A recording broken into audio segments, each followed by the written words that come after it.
Bonjour et bienvenue dans Prière Inspirée. On est ensemble aujourd'hui pour la 5e journée avec Alain Auderset, que vous avez peut-être appris à connaître, à découvrir. Et je veux vraiment vous encourager à aller sur son site internet auderset.com. Vous avez l'adresse qui s'affiche maintenant et sur lequel vous pourrez retrouver plusieurs de ces, si on peut appeler ça des productions, des choses que tu fais. Et aujourd'hui, on va parler de bande dessinée, d'images. Personnellement, j'aime beaucoup ce que tu fais. Merci. C'est super bien fait. Bon, et c'est bon, mais il y a des bandes dessinées comme ça. Ça, c'est Willy Grunch 2, c'est ça, hein? Ouais, c'est le dernier, en fait. C'est vraiment super. Avec voilà, ce dont on avait parlé déjà, un one-man show.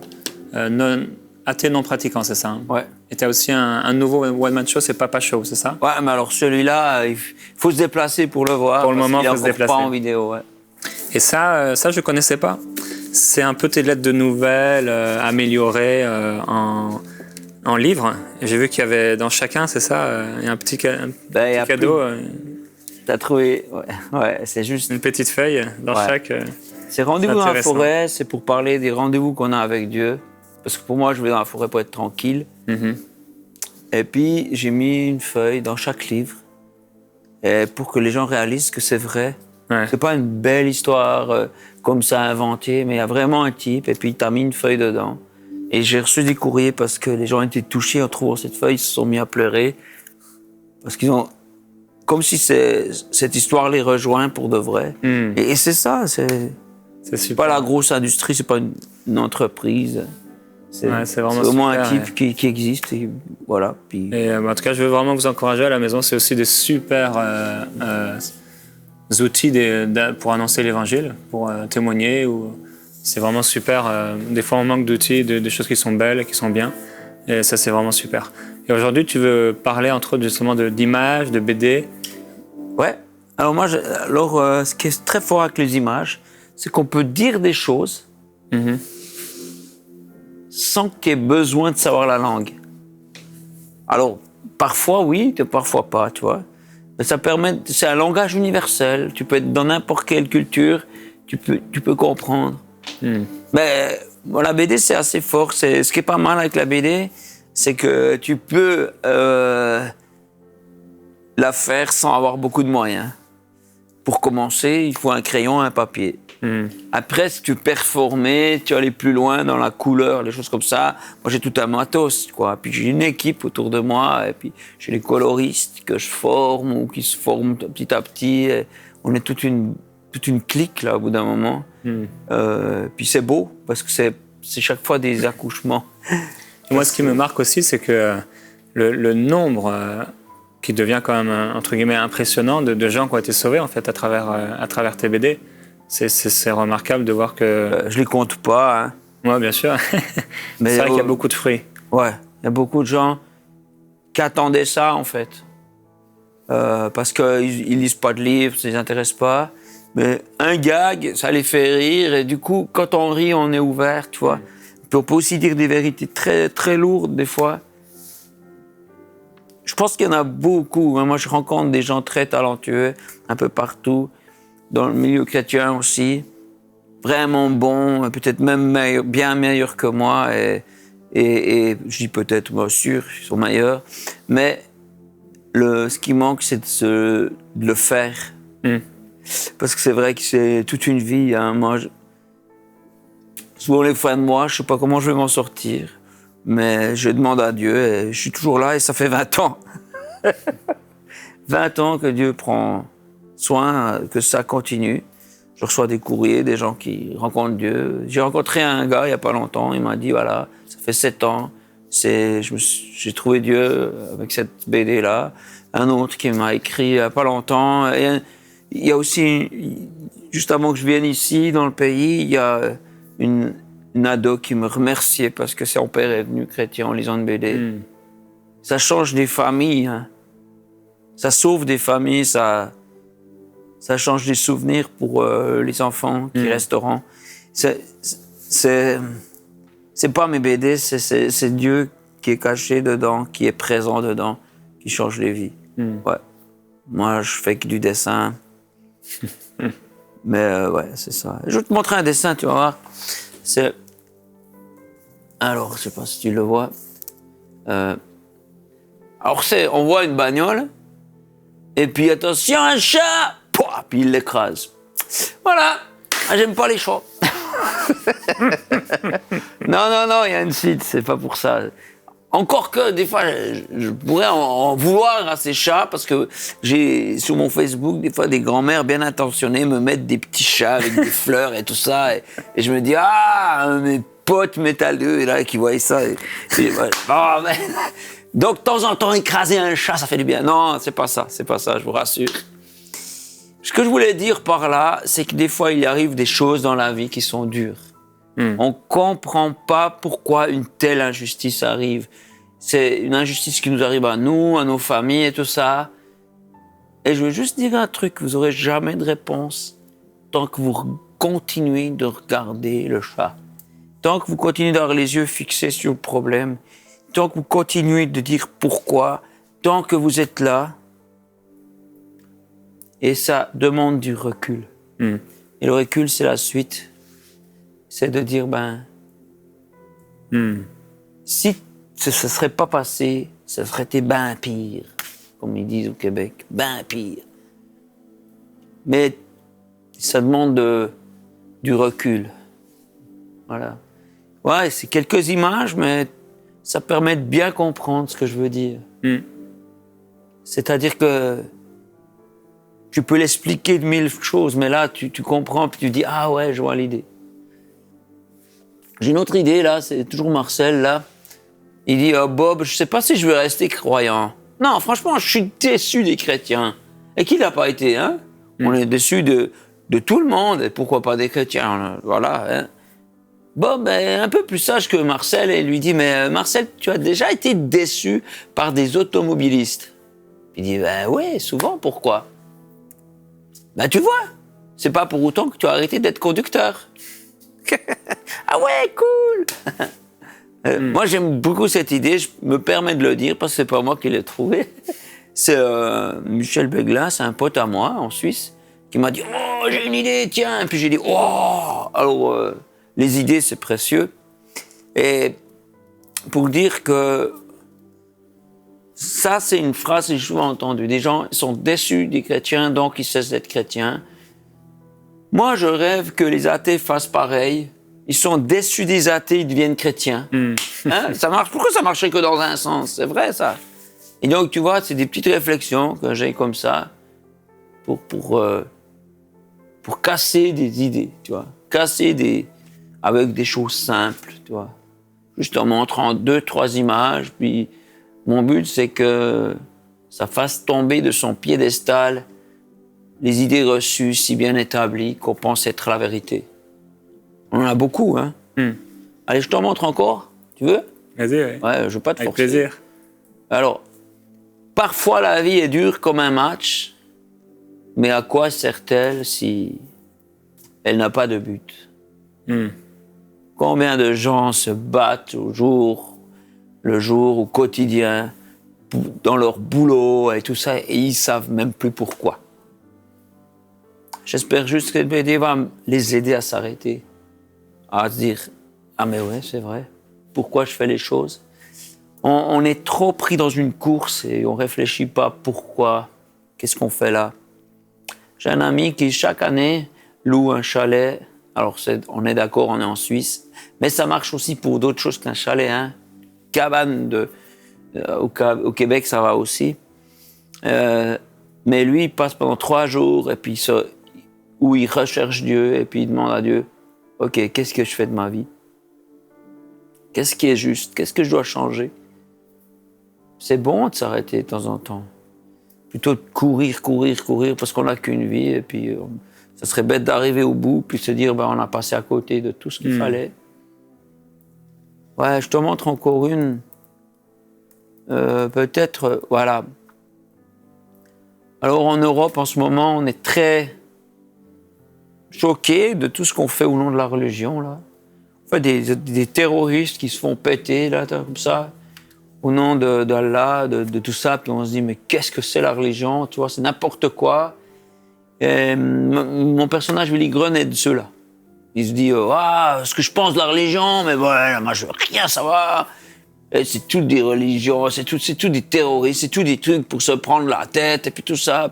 Et puis aussi, moi, ça m'énerve. Tu sais, des gens, ils se croient supérieurs aux autres, ils se donnent des grades, et puis tout ça. Donc lui, il monte la montagne tout en disant tout ça, et puis il continue de râler. Puis quand il arrive en haut, il dit, la religion, j'en ai jusque là. Et Dieu répond, moi aussi. J'aime bien ça. J'aime bien ça. N'oublions pas que ceux qui ont tué Jésus sont des religieux, des gens qui font ça au nom de Dieu.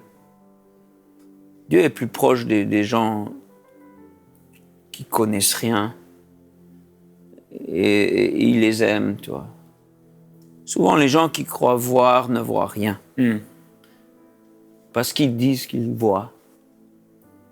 Et c'est peut-être celui qui dit « je ne vois pas » qui voit le mieux. Parce que ça donne une occasion de guérir. De demander à Dieu guérison pour ça. Je parlais de paroles, de dessins sans parole. Alors voilà, un dessin sans parole, c'est l'escalier de la foi. Si tu observes bien, il n'y a pas de marche. Mais l'escalier de la foi, c'est un pas après l'autre. Tu te dis, moi, comment je fais pour arriver à ça? Le but, toi, ton but, c'est de changer l'école, j'en sais rien. Tu te dis, mais comment? C'est trop énorme. Tu dis, un pas après l'autre. Demande à Dieu, dirige, garde les yeux fixés sur Dieu, puis le miracle a lieu chaque jour. J'ai voulu bâtir toutes les constructions de foi qu'on peut se faire. C'est toutes les constructions qu'il y a en bas. C'était pour dire que, par exemple, quand j'étais à l'école d'art, certains disaient « Oh ouais, mais le bien, le mal, ça n'existe pas, c'est une invention judéo-chrétienne. » Et puis du coup, tu vois que tu discutes un petit moment, tu vois que ça ne tient pas. Puis tu dis « Ouais, mais alors le bien n'existe pas, alors je peux te frapper là, parce que je trouve ça bien. » Tu vois comment tu peux aller chercher plus loin. Et ça ne va pas plus loin que ce que ça construit. Et par contre, quand tu crois en Jésus, c'est pas toi qui as décidé que Jésus est comme ça. C'est lui qui vient vers toi. C'est Dieu qui te montre qui il est.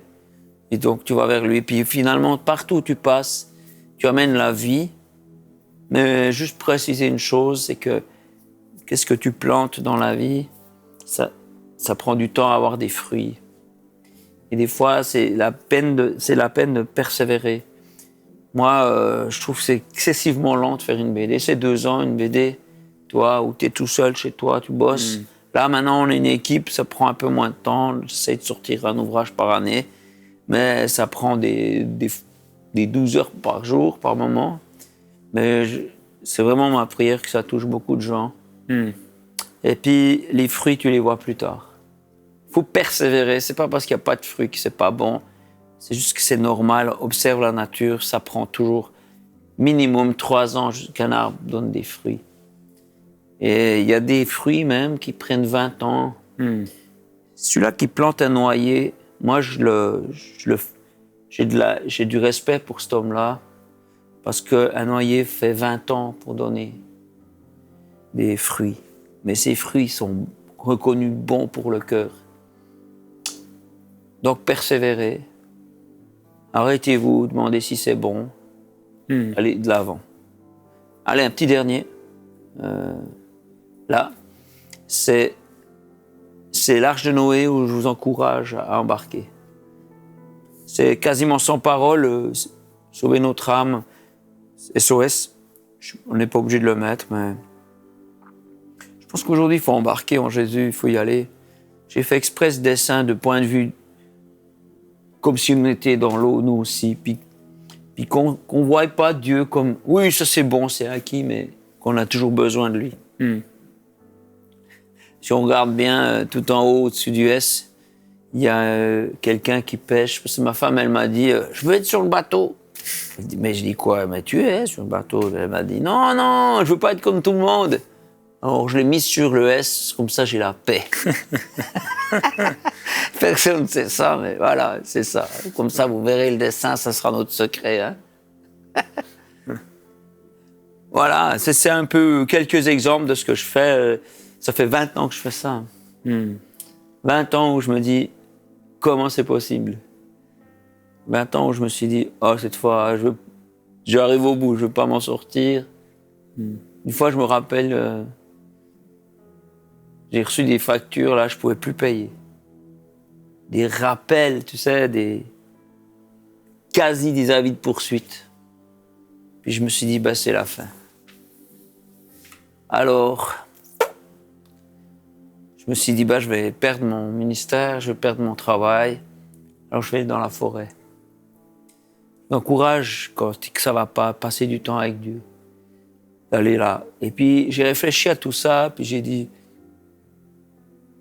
c'était bien. C'était bien toutes ces années. J'ai vraiment apprécié.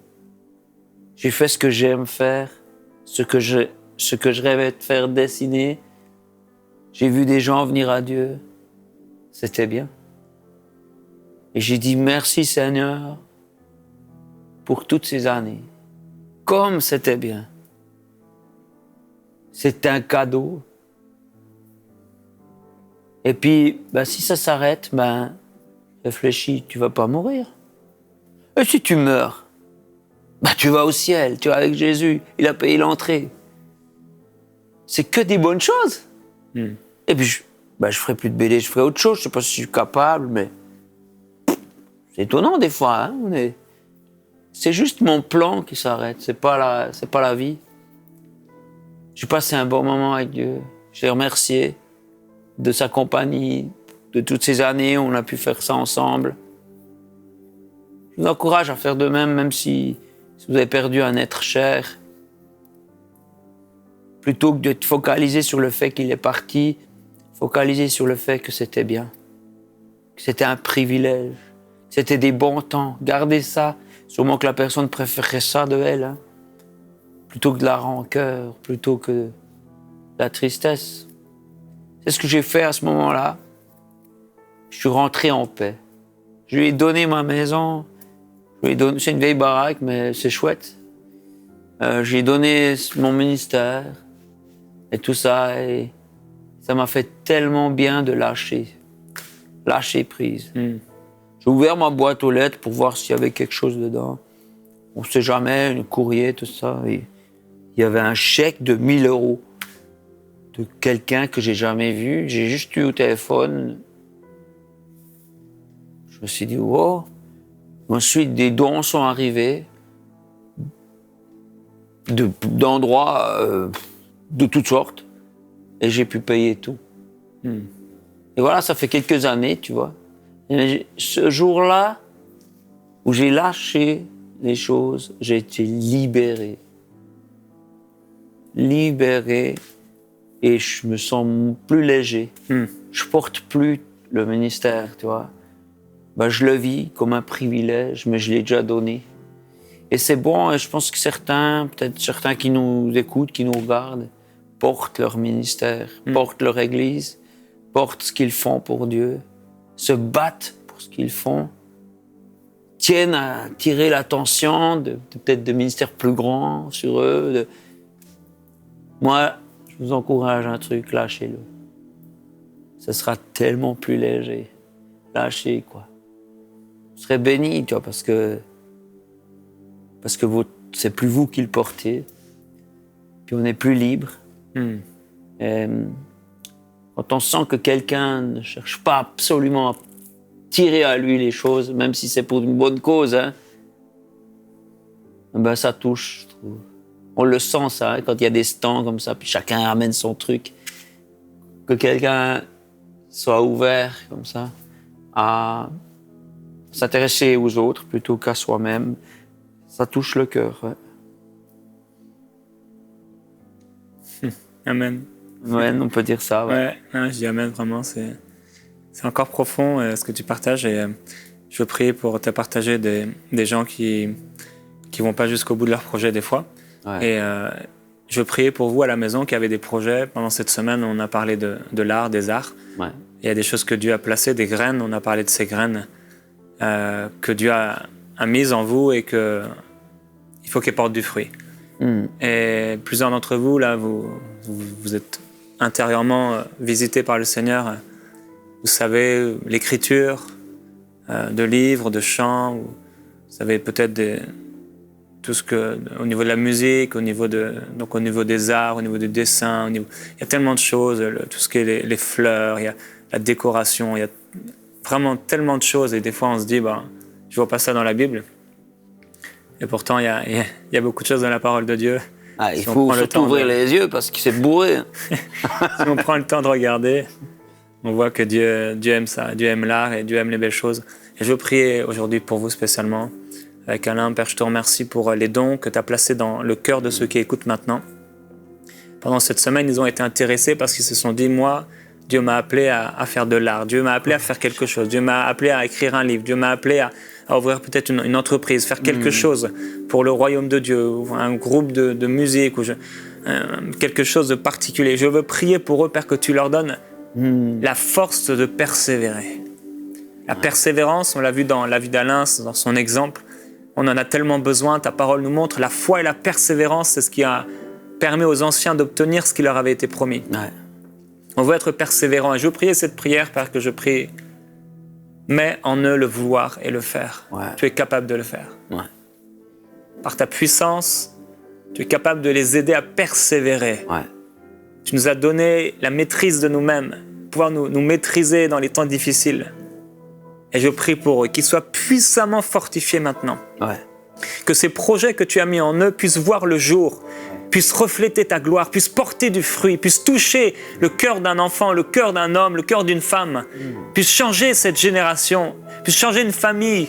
Père, je déclare ta présence, ta gloire sur ce projet. Ouais. Si c'est vous aujourd'hui, vous pouvez mettre simplement, peut-être lever les mains vers le Seigneur comme un symbole, ou sur votre cœur, poser votre main sur votre cœur et dire, mais maintenant c'est pour moi ce projet, il va voir le jour. Ouais. Il va voir le jour au nom de Jésus. Dieu me donne toute capacité.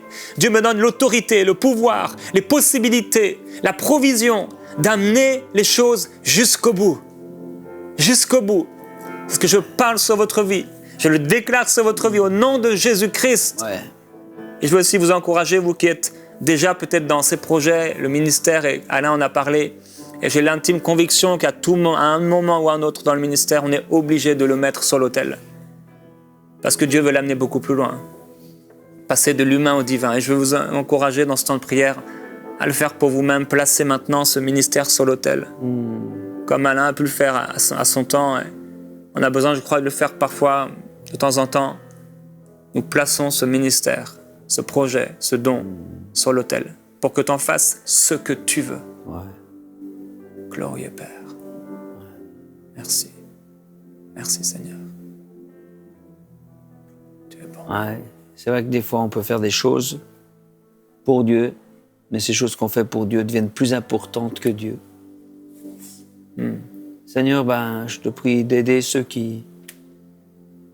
Seigneur, je nous remets, nous, chacun, faisons des choses pour toi, pour notre prochain, tout ça, mais que ces choses prennent beaucoup de place. On veut te les remettre à toi, Seigneur. C'est à la base pour toi qu'on le faisait, et c'est ce qu'on veut redonner, que ce soit pour toi. De toute façon, on ne pourra pas le prendre avec. Alors on te remet ça, Seigneur. Que ce soit vraiment à toi, qu'on ne sente pas nos mains comme ça, serrées, coincées, pour qui veut retenir les choses, mais que nos mains soient là comme ça pour donner. Amen. Alléluia. Amen. Père, que ton peuple soit un peuple de foi, un peuple de vision, un peuple qui proclame ta parole, qui va jusqu'au bout. Cette persévérance de Noé, cette persévérance de Moïse, cette persévérance des apôtres, cette persévérance de Jésus. Père, tu leur as donné la force d'aller jusqu'au bout. Tu les as délivrés de toutes leurs épreuves. Tu les as fortifiés par ton esprit. Tu es Dieu. Ce que tu dis, tu l'accomplis. Ce que tu ordonnes, ça arrive. Et Père, je parle sur ces projets que tu as donnés. La pluie du ciel, la réussite, le succès selon toi. Merci Seigneur. Je te glorifie. Qu'à partir d'aujourd'hui, à cause de ce temps ensemble, quelqu'un écrit un livre. Quelqu'un ouvre une entreprise, une association. Quelqu'un fait quelque chose que tu avais mis dans son cœur. même des choses nouvelles qui n'existaient pas avant. Ouais. Même des choses que les gens disent, mais ça ne s'est jamais vu, ça. Qui est la liberté pour que cette chose qui ne s'est jamais vue, qui ne s'est jamais fait avant, puisse arriver maintenant. Qui est de la liberté, de l'ouverture dans le cœur des autres, de leur entourage, pour que ça puisse exister tout de même. Amen. On veut vraiment vous encourager à poursuivre dans les projets que Dieu met dans vos cœurs. C'est tellement important et des fois ça coûte. Des fois, j'imagine, tu as pleuré plus d'une fois à cause de l'appel, du prix à payer. Mais ça nous rapproche du Seigneur. Ça coûte cher seulement si tu t'accroches aux choses que tu lâches.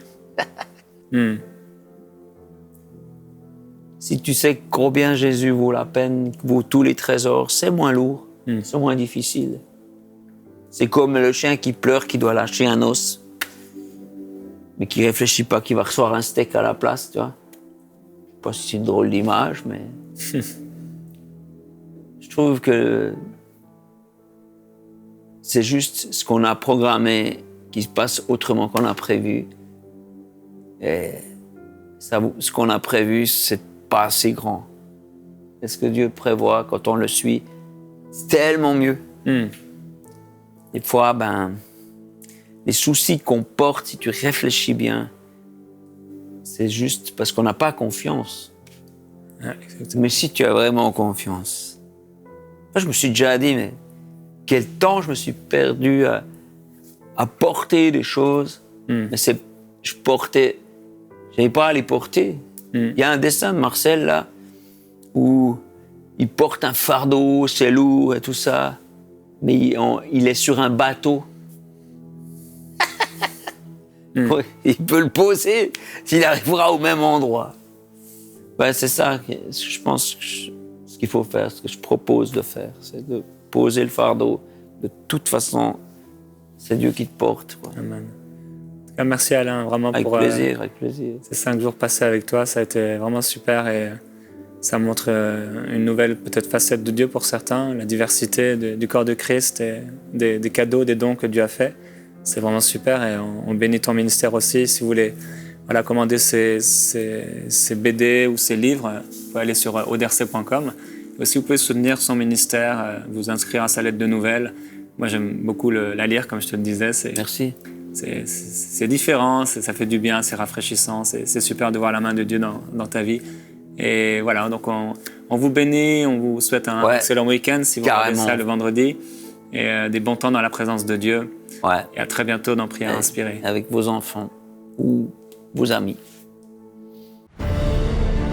Envoyez-nous vos sujets de prière à prière@enseigne-moi.com.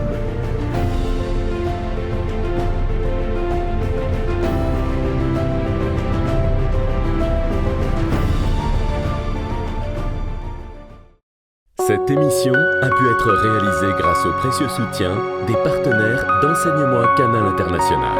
Retrouvez tous nos programmes sur emcitv.com.